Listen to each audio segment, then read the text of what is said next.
सभी भक्तों को राधे राधे, हरे कृष्णा, श्री हरिदास। कैसे हैं आप? आशा करती हूँ कि लड्डू गोपाल जी की कृपा से आप सब अच्छे होंगे। तो दर्शन कीजिए मेरी गौ माता के। दिन की शुरुआत मेरी गौ माता से हुई है। और यहाँ पे मेरे छोटे से नंदलाल जी, कृष्णा जी अभी अभी सोकर उठ गए हैं क्योंकि सुबह हो गई है। तो यहाँ पे देखिए मेरे कृष्णा जी अभी इतनी मीठी मीठी नींद से जाग गए हैं। और अब मैं अपने लड्डू गोपाल जी को जल पिलाऊंगी सबसे पहले। और साथ ही साथ हम इस बात की आज चर्चा करेंगे जो कि हमारे लिए बहुत ही ज़रूरी बात है। तो कई बार हमारे मन में सवाल होता है कि जो लड्डू गोपाल जी के वस्त्र हैं वो हमें धोने चाहिए या नहीं धोने चाहिए।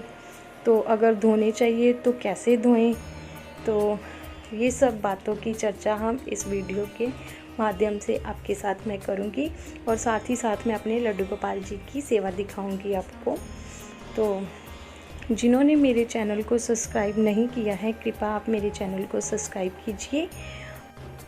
तो चलिए वीडियो को स्टार्ट करते हैं और बताती हैं आपको कि हमें अपने लड्डू गोपाल जी के वस्त्र धोने चाहिए कि नहीं धोने चाहिए।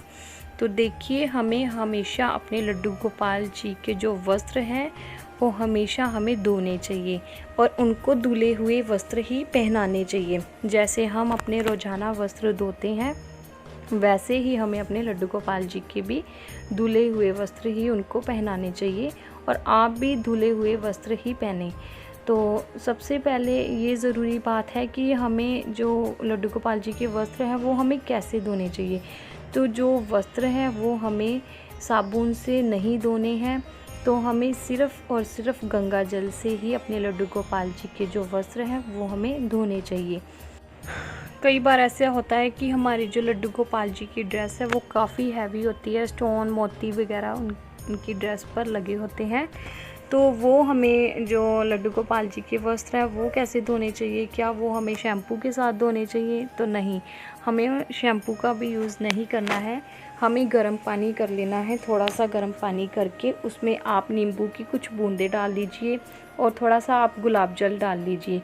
गुलाब जल डालने के बाद आप जो लड्डू गोपाल जी के वस्त्र हैं उसमें आप वो पानी में भिगो दें, 10 मिनट के लिए भिगो दें।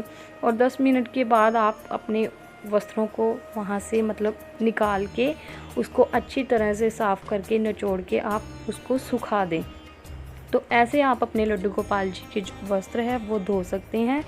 और शैम्पू और सर्फ़ का इस्तेमाल हमें साबुन का नहीं करना है अपने लड्डू गोपाल जी के लिए। बस उनके जो वस्त्र हैं हमेशा धुले हुए ही लड्डू गोपाल जी को पहनाने चाहिए।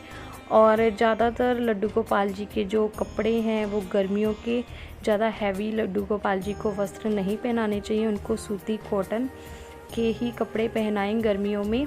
और हैवी ड्रेस आप जब भी पहनाएं तो फेस्टिवल कोई होता है तो ही आप पहनाएं लड्डू गोपाल जी को। तो ये जो लड्डू गोपाल जी के वस्त्र हैं वो आपको ऐसे धोने हैं। सिंपल पानी के साथ आप लड्डू गोपाल जी के धो सकते हैं वस्त्र और गंगा जल से धो सकते हैं। तो ऐसे आप अपने लड्डू गोपाल जी के जो वस्त्र हैं वो आप लड्डू गोपाल जी को धुले हुए वस्त्र पहना सकते हैं। और रोज़ाना लड्डू गोपाल जी के वस्त्र आपको धोने हैं और रोज़ाना ही लड्डू गोपाल जी के वस्त्र जो है वो हमें चेंज करने हैं। तो मैं भी अपने लड्डू गोपाल जी के रोज़ाना वस्त्र चेंज करती हूँ। आपके सामने आपको दिखाती हूँ कि मैं अपने लड्डू गोपाल जी का श्रृंगार कर रही हूँ, उनको वस्त्र पहना रही हूँ। तो हमेशा साफ़ धुले हुए वस्त्र ही मैं अपने लड्डू गोपाल जी को पहनाती हूँ। और मैं अपने लड्डू गोपाल जी के लिए कोई साबुन सर्फ़ का इस्तेमाल नहीं करती हूँ। सिंपल गंगा जल से ही मैं अपने लड्डू गोपाल जी के वस्त्र धो देती हूँ। और ऐसे हमें अपने लड्डू गोपाल जी के वस्त्र धोने चाहिए।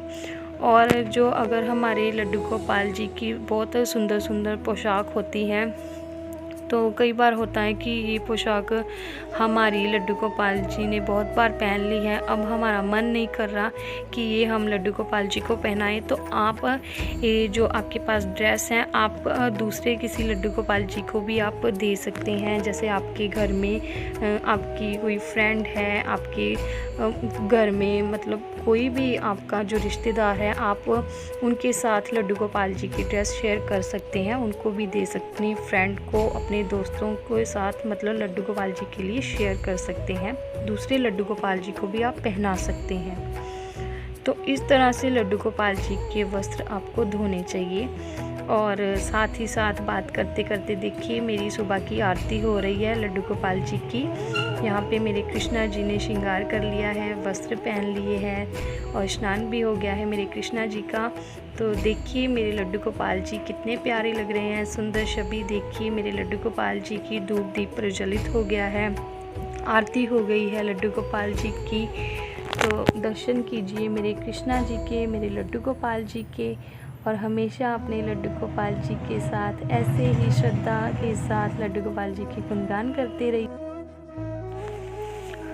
तो यहाँ पे अब मैं लगाऊंगी अपने लड्डू गोपाल जी को भोग।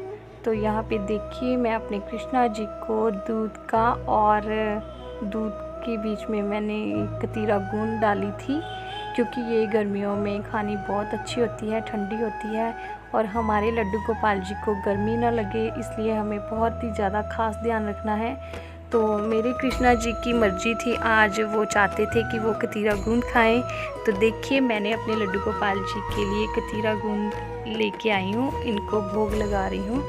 और मेरे कृष्णा जी की जो मर्ज़ी होती है वो खुद ही खाते हैं, तो मेरे को पता ही नहीं होता कि मेरे अपने लड्डू गोपाल जी को क्या भोग में लगाऊं। ये सब मेरे लड्डू गोपाल जी ही मुझे बताते हैं। तो आज की वीडियो में बस इतना ही, मिलते हैं आपको नेक्स्ट वीडियो में। वीडियो अच्छी लगी है तो प्लीज़ लाइक कीजिए और कमेंट करके मुझे आप बताइए कि आप सबको मेरी वीडियो कैसी लगी। और मिलते हैं नेक्स्ट वीडियो में, तब तक के लिए राधे राधे, श्री हरिदास।